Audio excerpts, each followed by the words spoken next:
and welcome to another model tank chat with Spartan 086, especially on the Forces of Valor collection. Today we have the DUKW, or the Duck. This bad boy you'll see on World War II videos of Normandy and Pacific Theatre landings, Guam, Saipan, etc. Also going across the Rhine. So a wee bit of history to this. It was manufactured by GMC Trucks and Coach and Chevrolet.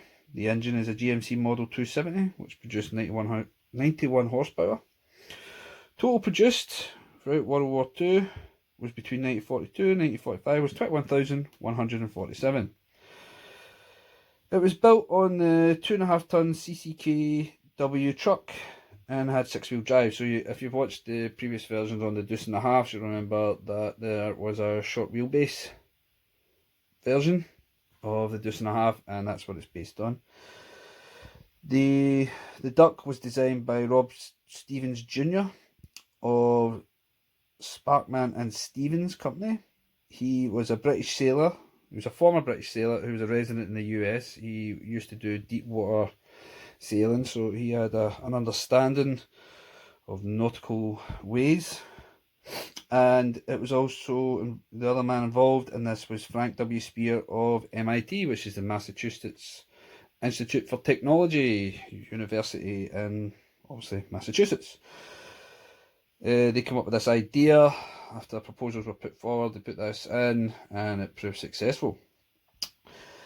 It saw service with the US Armed Forces, the UK, the USSR and Australia, and served both in the Pacific and European theatres. Like I said, you'll see the videos with them serving and landing on the beaches at Guam, Saipan, D-Day, the Rhine crossings, etc, etc.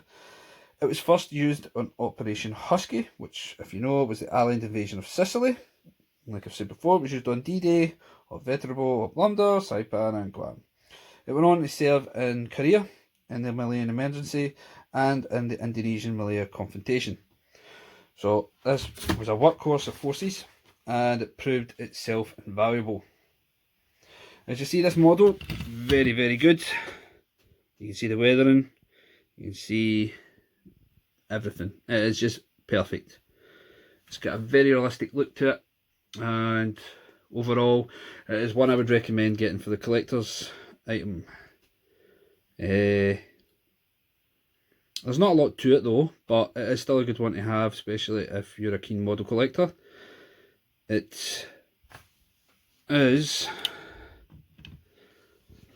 very good, and it is an eye catcher, especially if you're walking into somebody's room. You're usually seeing tanks and you spot this wee one, it'll be like, oh, what is that?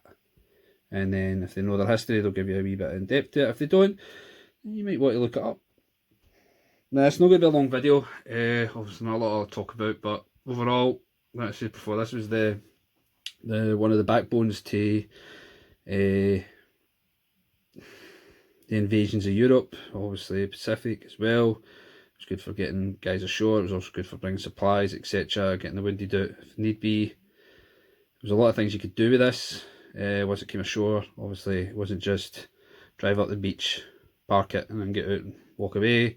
There's a lot of things you could do with this, so it's good overall. Well, we'll end it there.